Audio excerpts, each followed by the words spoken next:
Hello, sir or madam.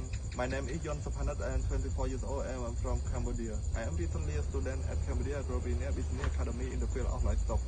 For my education, I have gained extensive knowledge in each area such as animal husbandry, genetic nutrition, and herd management. I have experience working on farm.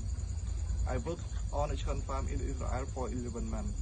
My duties included feeding the animal, giving the water, cleaning the farm, and checking the health. I also worked for 6 months on a cattle farm at Tagotri in Cambodia.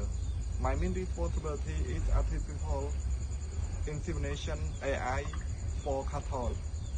Now I would like to work in a farm in Denmark. I am ready to learn new skills and I am not afraid of hard work. I want to work in Denmark because the farm are the burden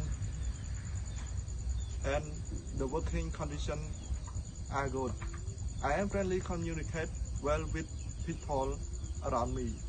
I am also honest, hardworking, and reliable. Thank you very much for watching my video.